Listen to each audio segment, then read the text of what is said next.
और कितने लोग हैं जो हमको पहचानते हैं इसमें।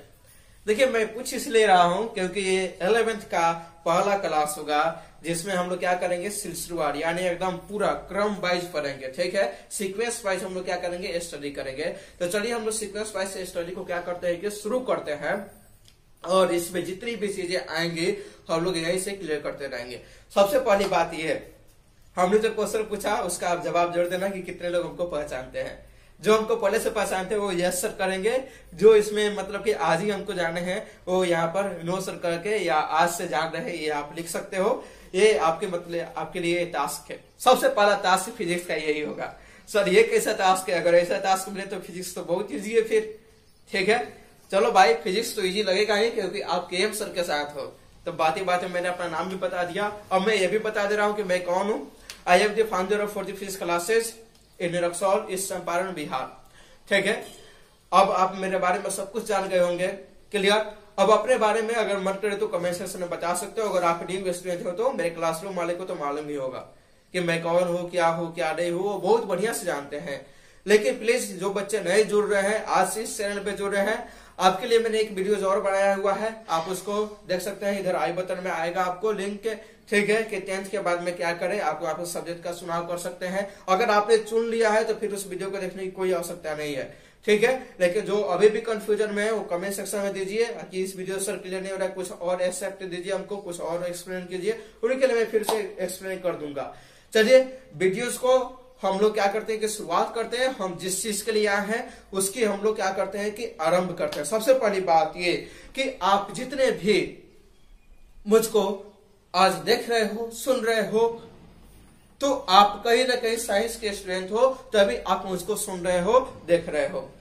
क्लियर, आप सभी ने साइंस लेने का साहस किया, इसके लिए आप लोगों को बहुत बहुत धन्यवाद, साधुवाद। आप वास्तव में धन्यवाद के पात्र हैं, क्योंकि ये एक ऐसी नदी है जो आपको सफलता की तरफ ले जाती है। या फिर हम ऐसे कहें कि एक ऐसा समुद्र जिसमें सारी नदियां आकर क्या हो जाती है, समाहित हो जाती है। यानी हर कुछ आप इससे प्राप्त कर सकते हो, जिंदगी के सारे सुख ऐसो आराम इससे मिलेगा आपको साइंस से। तो चलो, आपने साइंस लेने का देर किया है, साहस किया है, तो आप सच में धन्यवाद के पात्र हो, आप बधाई के पात्र हो।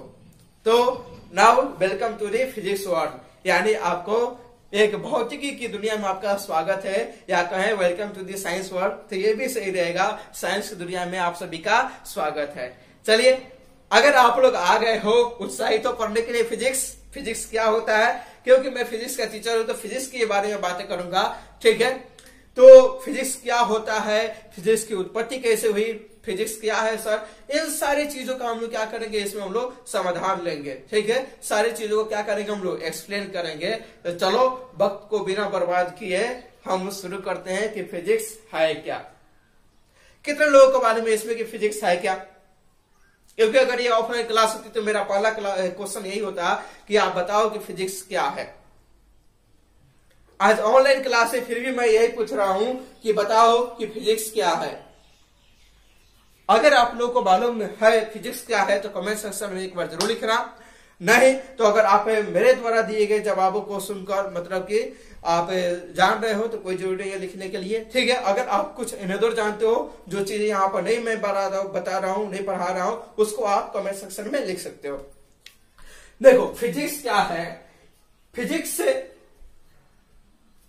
जो है वो क्या करता है, इसके बारे में हम लोग चर्चा करेंगे। लेकिन सबसे पहले फिजिक्स की उत्पत्ति कैसे हुई हम लोग इसके बारे में जानेंगे। ठीक है, फिजिक्स क्या करता है, नेचर और नेचुरल फिनोमिना को डिस्कस जो करता है, ये क्या है, साइंस का ब्रांच है, इसको क्या करता है, फिजिक्स करता है। यही आप लोग रट्टा मारते हो। ठीक है, अगर कोई डिफिनेशन आपसे पूछ रहे हो डिफिनेशन तो आप यही बताओगे, it is the branch of science which explain the nature and natural phenomena. ठीक है, या which deals with nature and natural phenomena. ये क्या होगी, फिजिक्स की डिफिनेशन हो गई। बेटा हमको फिजिक्स की डिफिनेशन नहीं चाहिए, हमको ये बताओ कि फिजिक्स डेराइव कहां से हुआ, फिजिक्स की उत्पत्ति कैसे हुई। अगर आपसे ये कोई क्वेश्चन पूछ ले तो आप क्या जवाब दोगे? आप में से बहुत सारे ऐसे बच्चे होंगे जो कि आज के पहले बहुत सारी किताब खरीद लिए होंगे अभी। ठीक है, अभी तो लॉकडाउन चल रहा है भाई, किताब कहाँ से लाएंगे, इंटरनेट वगैरह के सोर्सेस आपके पास उपलब्ध है, और भी आप कई जगह से पढ़ाई शुरू कर दिए होंगे। ठीक है, तो आपको बहुत सारी क्या होती है कि कठिनाइयां होती होगी कि फिजिक्स की उत्पत्ति कैसे हुई, इसके लिए क्या है लोगों के बीच में मतलब कि क्या है कि बहुत सारी कठिनाइयां हैं। चलो उस सब का समाधान आज मैं लेकर आया हूँ, और जितने लोग वीडियो को देख रहे हैं मैं उनसे रिक्वेस्ट करूंगा कि पूरा वीडियो को देखिए, क्योंकि ये वीडियो आप ही के लिए है। क्योंकि अभी तक आप यहां तक आ गए तो आगे तो फिजिक्स शुरुआत होने वाली है, छोड़ के मत जाओ। और बीच बीच में से जो स्किप कर करके वीडियो को देख रहे हैं, भगा भगा के देख रहे हैं, बेटा ऐसे करने से कुछ नहीं होगा, ये कोई फिल्म नहीं चल रहा है। बीच में से भगा दिए फिर देख लिया आगे का, फिर आगे का देख लिया, कुछ नया नया सीन मिल गया उसको देख लेंगे, मजे लेंगे, नहीं। यहाँ पर पूरा देखोगे तभी इस सीन का मजा आएगा। ठीक है, तो फिजिक्स है भाई, इसको सिलसिलेवार ढंग से देखना पड़ेगा आपको। तो प्लीज कोऑपरेट करो मेरा भी, जैसे कि मैं आपके साथ कर रहा हूं। देखो इतनी गर्मी हुई, मैं आपके लिए वीडियोस बना रहा हूँ, पूरे चेहरे पर अभी पसीना से भीग जाएगा थोड़ी देर में। ठीक है, यहाँ पर देखो फिजिक्स की जो उत्पत्ति के लिए है, इसके लिए आपको मैं बता रहा हूँ कि बिहार में जो एक और इस संप्रदाय में जो एक फेमस बुक है वो क्या है, प्रदीप की बुक है। क्या है, प्रदीप की बुक हर बच्चों के बीच में मिल जाता है। क्योंकि मैं तो बहुत कम समय से पढ़ा रहा हूँ, लगभग 2-3 साल हुए। बहुत सारे टीचर क्या है कि बहुत दिनों से पढ़ा रहे हैं, वो क्या करते हैं, प्रदीप की बुक को ही प्रीफर करते हैं, इसीलिए सबके घरों में है। तो अगर आप प्रदीप के बुक अगर अपने बड़े भाई बहन दीदी चाचा फुआ किसी के भी लेकर पढ़ रहे हो, तो वहां पर आपको दिया होगा कि फिजिक्स की उत्पत्ति फुसिस नामक ग्रीक वर्ड से हुई है, जिसका मतलब क्या होता है, नेचर। क्या होता है, नेचर। बिल्कुल सही लिखा है उन्होंने, कोई गलत नहीं लिखा है। अगर आप इंटरनेट का इस्तेमाल करते हो या किसी और टीचर के वीडियो लेक्चर को देखते हो या कहीं और से पढ़े हो, तो कुछ लोग बताते हैं कि आगे फिजिक्स की उत्पत्ति कुछ इस प्रकार की वर्ष हुई है कि जो कि मैं भी नहीं पढ़ पा रहा हूं, क्योंकि ये 15वीं सेंचुरी का टेक्स्ट है, जो कि क्या है कि आपको ऑस्ट्रेलियन और एरिस्टोटेलियन सिस्टम में लिखा हुआ है कुछ, तो जिसका भी मतलब क्या होता है, नेचर ही होता है। इस वर्ड का भी मतलब क्या होता है, नेचर ही होता है। ठीक है, तो फिजिक्स जो वर्ड है उसका मतलब क्या होता है, नेचर होता है। क्या होता है, नेचर। देखो अलग अलग मतलब कि लैंग्वेज में फिजिक्स को अलग अलग प्रकार से लिखा जाता है। मैं सारे लैंग्वेज की आज भाई बात कर ले रहा हूं, उसके बाद में आपके सारे डाउट क्या होते हैं, क्लियर हो जाएंगे कि किस लैंग्वेज में फिजिक्स को क्या लिखा जाता है। सबसे पहले इंग्लिश की बात करते हैं। इंग्लिश में फिजिक्स में एस नहीं होता है, केवल फिजिक्स होता है। ठीक है, तो उसका मतलब क्या होता है, फिजिकल थिंग। फिर अगर लैटिन की बात करें तो इसको हम लोग क्या लिखते हैं, फिजिका लिखते हैं। क्या लिखते हैं, फिजिका। ग्रीक में फुसिका, जिसका मतलब क्या होता है, नेचुरल थिंग। और एक ग्रीक में एक और वर्ड है फुसिस, जिसका मतलब क्या होता है, नेचर। जो कि सबसे ज्यादा इसी को हम लोग क्या किए, एक्सेप्ट किए हैं, या फिर इसको एक्सेप्ट किए या फिर इसको एक्सेप्ट किए। तो एक मिला जुला कर हम लोग क्या करें, निष्कर्ष निकाले, तो फिजिक्स का मतलब क्या होता है, नेचर। क्या होता है, नेचर। यही चीज आपको मैं बताना चाह रहा हूं। अगर आप संस्कृत की बात करते हो, ठीक है, अगर संस्कृत की बात करते हो तो संस्कृत में एक वर्ड आता है भौतिकी। ठीक है, अगर हम लोग संस्कृत की बात करें, संस्कृत, इसको कैसे हम लोग छोड़ सकते हैं। ठीक है, देखना यार, वर्ड मिस्टेक भी हो सकता है, कोई दिक्कत नहीं है, लेकिन हम लोग क्या करना है, जिसको देखना है उसको देखना है। उसका क्या होता है, भौतिकी। क्या होता है, भौतिकी। तो संस्कृत में इसको क्या बोलते हैं, भौतिकी। जो कि अगर आप लोग हिंदी मीडियम के छात्र हो तो आपके बुक का नाम क्या होता है, भौतिकी। तो वो भौतिकी वर्ड कहां से लिया गया है, तो संस्कृत से लिया गया है। कहां से लिया गया है बेटा, संस्कृत से। आपको इस चीज की क्या करनी थी, जानकारी लेनी थी। आप जानकारी ले लो, ये आपके लिए ही है। ठीक है, आप इसका स्क्रीन पॉज करके आप एक बार ले सकते हो, लिख सकते हो, और आज से एक फ्रेश कॉपी बना लो, जिसमें हम लोग क्या करेंगे, सारे फिजिक्स को फॉरवर्ड करते जाएंगे धीरे धीरे। तो ये थी मेरी बेसिक जानकारी फिजिक्स के बारे में। फिजिक्स को किन किन लैंग्वेज में किन किन लेटर से लिखा जाता है, किन किन वर्ड का इस्तेमाल होता है, आप ये जान सकते हो। फिजिक्स क्या करता है, एक्सप्लेन करता है, क्या इसको एक्सप्लेन करता है, बेसिक लॉज ऑफ नेचर। क्या करता है, बेसिक लॉज ऑफ नेचर। अब मैं फिजिक्स के बारे में क्या बताऊं, जो कि नेचर के नियम को क्या करते एक्सप्लेन करे, वो क्या है, फिजिक्स है। अरे फिजिक्स के बारे में आपको क्या क्या बताओ, ये जो आप मुझको अभी सुन पा रहे हो इसमें भी फिजिक्स है, आप जो देख रहे हो इसमें भी फिजिक्स है, आपके रूम में जो लाइट पंखा बल्ब जो भी चल रहा है वो सब फिजिक्स है, ये दिन रात का होना ये भी फिजिक्स है, ये तारों का टिमटिमाना ये भी फिजिक्स है, और वो बादल का गरजना वो भी फिजिक्स है, जिसको कि तुम लोग बहुत ज्यादा लाइक करते हो, बादल गरज रहा है सर। ठीक है, तो ये सारे क्या है, फिजिक्स है। फिजिक्स क्या है, नेचर है। और नेचर कैसे आपको पसंद नहीं आएगी, फिर फिजिक्स से डरते क्यों हो। सर भारी लगता है। अरे भारी लगता है तो हम है ना, जितने भी आपको फिजिक्स में भारी लगते हैं, जितने भी चीजें भारी लगती है, वो सारी चीजें क्या हो जाएगी, आज से आसान हो जाएंगी। आप मेरे साथ बने तो नहीं है, देखिए तो फिजिक्स भारी कैसे लगता है, हम भी तो देखे जरा। फिजिक्स कभी भारी नहीं लगेगा आपको अगर आपके एम सर के साथ है। तो चलिए आगे चलते हैं और भी फिजिक्स के बारे में कुछ जानते हैं। सर आप फिजिक्स के बारे में बता दिए तो फिजिक्स की एक डिफिनेशन भी लिखवा दो। तो चलो यार फिजिक्स की डिफिनेशन भी मैं लिखवा देता हूँ, ठीक है। और भी फिजिक्स के बारे में बातें करेंगे। आज हम लोग फिजिक्स के बारे में ही बात करने के लिए आपके पास आए हैं। तो चलिए इसको हम रब करते हैं, फिर आपसे मिलते हैं, ठीक है। तो इसको तुरंत ही रब कर लेते हैं और हम फिजिक्स की डिफिनेशन को भी लिख लेते हैं। तो देखिए फिजिक्स की डिफिनेशन हमने लिख दी है। फिजिक्स क्या है? It is the branch of science which is devoted to study of nature and natural phenomena, ठीक है। तो एक सिंपल सी डिफिनेशन है, आप लोग क्या कर सकते हो, इसको याद कर सकते हो। लेकिन अब बीच में एक चीज वो आ गया, वो क्या है? साइंस। क्या आ गया? साइंस। तो सर आप तो आपको बताया नहीं कि साइंस क्या है। चलो बेटा नहीं बताया तो अब बता देता हूं कि साइंस क्या है, ठीक है। बेटा करने से किसी को प्रॉब्लम हो तो भाई प्लीज नीचे कमेंट कर देना कि सर आप मत बोलिएगा, नहीं बोलूंगा मैं, क्योंकि मेरा बोलने का क्या है आदत है, क्योंकि मैं बाहर से पढ़ के आया हूं तो वहां पर सारे टीचर बेटा ही बोलते थे, ठीक है। तो हमको भी क्या हो गई, आदत हो गई है बोलने की बेटा। तो अगर किसी को ये वर्ड नहीं अच्छा लगे तो आप कह सकते हो कि सर मत बोलिएगा प्लीज। तो इसमें क्या है कि हमारा क्या आ गया एक वर्ड साइंस। तो चलो हम लोग साइंस को क्या करते हैं कि एक्सप्लेन कर लेते हैं कि साइंस है क्या। आप लोग बहुत दिनों से साइंस पढ़ते आ रहे हो, 6 में पढ़े, 7 में पढ़े, 8 में पढ़े, 9 में पढ़े, 3 में पढ़े, कुछ तो जानते होगे। तो जो आप डिफिनेशन जानते हो उसको एक आप कर रहा है कि कमेंट सेक्शन में लिख देना, क्योंकि आपका एक बार क्या हो जाएगा, रिवीजन भी हो जाएगा। ये क्लास तो ऑफलाइन है नहीं ताकि हम लोग क्या कर सके, आमने सामने रहकर बात कर सके। तो हम लोग क्या करेंगे, कमेंट और वीडियोस के माध्यम से ही बात कर सकते हैं, ठीक है। तो आप अपना जो भी डिफिनेशन जानते हो उसको लिख देना। चलो मैं एक बढ़िया डिफिनेशन लिख दिया हूँ तुम्हारे स्टैंडर्ड के अनुसार। उस डिफिनेशन को देख लेते हैं। The knowledge which human have gained through observation and experiment, ठीक है। एक ऐसी नॉलेज जिसको क्या करे कि व्यक्ति एक्सपेरिमेंट्स और ऑब्जर्वेशन से प्राप्त करे, ठीक है। When organized systematically, जब उसको क्या करते हैं कि सिस्टमेटिकली कि हम लोग क्या करते हैं, ऑर्गेनाइज कर लेते हैं, तो उसको हम लोग क्या बोलते हैं, साइंस बोलते हैं। क्या बोलते हैं बेटा? साइंस बोलते हैं। क्या ये बातें सबको समझ में आ गई? अगर ये बात समझ में आ गई तो चलो साइंस की डिफिनेशन आप लोग क्या किए, समझ लिए।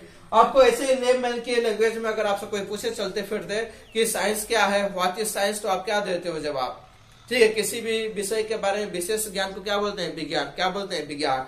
तो साइंस का हिंदी क्या होता है, विज्ञान, ठीक है। ऐसे विज्ञान है कि संस्कृत वर्ड है, मैं आपको बता दूं, ठीक है। जैसे भौतिकी एक संस्कृत वर्ड है, वैसे ही विज्ञान भी क्या है, एक संस्कृत वर्ड ही है। अभी आएगा आपको, मैं अभी एक्सप्लेन करूंगा, ठीक है। तो किसी भी चीज के बारे में अगर विशेष जानकारी है तो उसको क्या बोलेंगे, हम लोग विज्ञान बोलेंगे। तो लेम इंग्लिश के लैंग्वेज में बोल सकते हो। अगर कोई चलते फिरते सवाल पूछे तो चलते फिरते आप आंसर भी दे सकते हो। आपको इतनी बड़ी डिफिनेशन देने की कोई जरूरत नहीं है, ठीक है। क्योंकि कुछ लोगों की आत्माएं भटकती रहती है, 10वीं शताब्दी के लोग हैं वे लोग, ठीक है। आ जाते हैं कभी कभी ऊपर हो जाते हैं दादा दादी के रूप में, तो कभी राणा रानी के रूप में।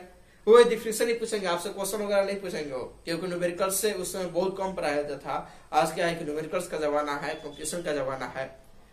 कहा जाता है कि जिस हवा में आप सांस ले रहे हो ना, उसमें ऑक्सीजन से ज्यादा कंपटीशन मिला हुआ है।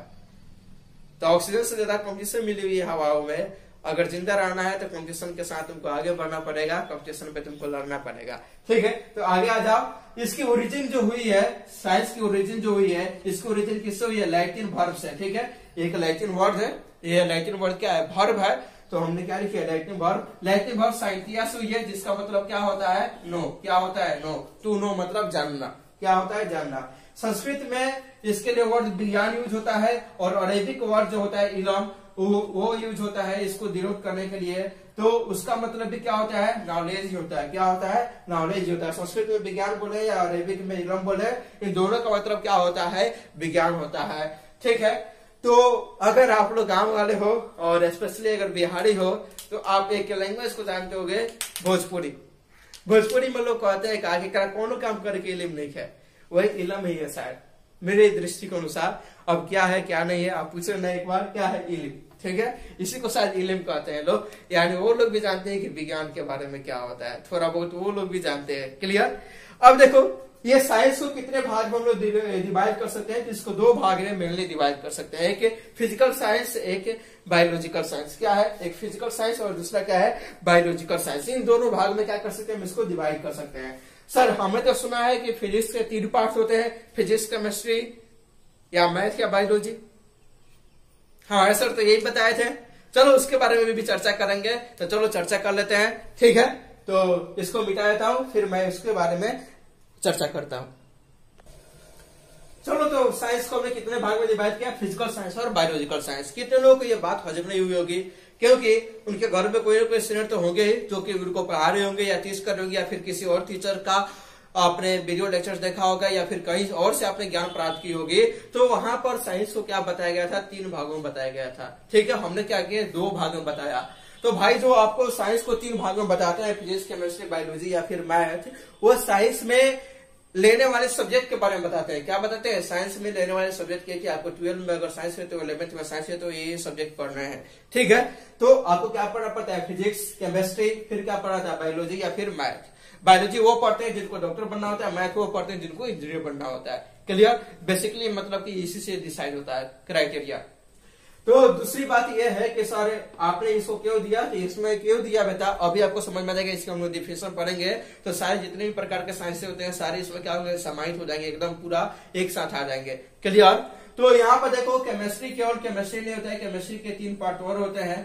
ठीक है, जिसको कि तुमको एक ही बुक मिलेंगे। 11th क्लास में पढ़ते हो तो 11th के साइंस में आपको 2 बुक मिलेंगे। उसमें क्या होता है, केमिस्ट्री के 3 पार्ट होते हैं, लेकिन आपको अलग अलग नहीं बताया जाता है। एक इनऑर्गेनिक होता है, एक ऑर्गेनिक होता है, क्या होता है, फिजिकल होता है। इसके 3 पार्ट और हो जाएंगे, ऑर्गेनिक, ठीक है, इनऑर्गेनिक, फिर उसके बाद में क्या हो जाएगा आपका, इनऑर्गेनिक के बाद में फिजिकल। क्या हो जाएगा आपका, फिजिकल। क्या है, इसके पार्ट हैं।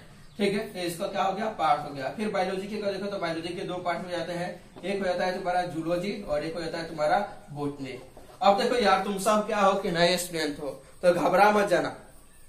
ठीक है, कि सर इतना कुछ पढ़ा है, नहीं भाई, ये तो मैंने उसका क्या किया, क्लासिफाई कर दिया, यानी उसको तोड़ तोड़ के क्या किया कि बंटवारा कर दिया। उसका बहुत ज्यादा मैंने क्या करिए, टुकड़े कर दिए। आपको कुछ नहीं करना है। केमिस्ट्री के नाम पर केमिस्ट्री के आपको 2 बुक मिलेंगे। ठीक है, आपको फिजिक्स के नाम पर फिजिक्स की 2 बुक मिलेंगी, पतली पतली सी, ज्यादा मोटी नहीं है, इतनी पतली पतली सी किताबें होती है। आपको मैं दिखा देता हूँ, ये इतनी पतली होती है आपको किताब। ठीक है, तो आप इतनी पतली किताब को तो पढ़ ही सकते हो। ठीक है, तो इतनी पतली पतली आपको क्या मिलती है, किताबें मिलती है। 2 बुक इसकी मिलेगी, 2 बुक इसकी मिलेगी, उसी में सारी चीजें आ जाएंगी, तो आपको घबराने की जरूरत नहीं है। अगर बायोलॉजी है तो बायोलॉजी की किताब मिलती है, मैथ है तो मैथ की भी एक ही किताब मिलती है। ठीक है, तो आज आप चिंता मत करो। हम लोग जिस साइंस के बारे में बात कर रहे थे, फिजिकल और बायोलॉजिकल, तो उसको हम लोग क्या करते हैं, ये चर्चा में ले लेते हैं। ठीक है, तो मैं इसको रब कर देता हूँ और फिर इसको क्या करता हूँ कि आपके सामने इसकी डिफिनेशन को लिख लेता हूँ। ठीक है, तो सबसे पहले हम लोग फिजिकल साइंस की डिफिनेशन पढ़ेंगे, उसके बाद में फिर बायोलॉजिकल साइंस की डिफिनेशन को पढ़ेंगे। ठीक है, तो देखिए फिजिकल साइंस और बायोलॉजिकल साइंस दोनों की डिफिनेशन में लिख दी है। इन दोनों को आप रीड कर सकते हो बोर्ड से। ठीक है, देखो फिजिकल साइंस क्या है कि नॉन लिविंग थिंग के बारे में एक्सप्लेन करता है। क्या करता है, नॉन लिविंग थिंग के बारे में एक्सप्लेन करता है। जबकि बायोलॉजिकल साइंस क्या है, लिविंग थिंग के बारे में एक्सप्लेन करता है। तो देखो डिफिनेशन इसकी, science which deals with non living things are called physical science.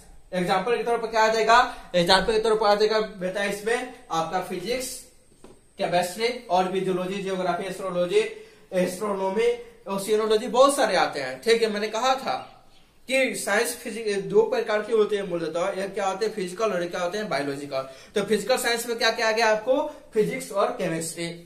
और बायोलॉजिकल साइंस में आपका क्या आ जाएगा बेटा, बायोलॉजिकल साइंस में आ जाएगा आपका बोटनी और जूलॉजी। इन दोनों को मिलाकर हम लोग क्या बोले थे, बायोलॉजी। ठीक है, जिसको क्या बोलते हैं हम लोग, बायो बोलते हैं या फिर क्या बोलते हैं, बायोलॉजी। तो इन दोनों को मिलाकर ही क्या बनता है, हमारा बायोलॉजी बनता है। बायोलॉजी के 2 क्या है, पार्ट्स हैं। तो बायोलॉजिकल साइंस में क्या आ गया, बोटनी और जूलॉजी। इसके साइंस में और सारे भी पार्ट्स आ गए। ठीक है, तो इसको क्या करना है बेटा, आपको रिमेम्बर कर लेना है। यही आपका बेसिक क्लासिफिकेशन है जिसके आपको जानना चाहिए। ठीक है, तो पहली चीज क्या है कि जो साइंस क्या करता है, नॉन लिविंग थिंग के बारे में, नॉन लिविंग थिंग के बारे में बताता है, उसको क्या बोलते हैं हम लोग, क्या बोलते हैं हम लोग, फिजिकल साइंस। क्या बोलते हैं बेटा, फिजिकल साइंस।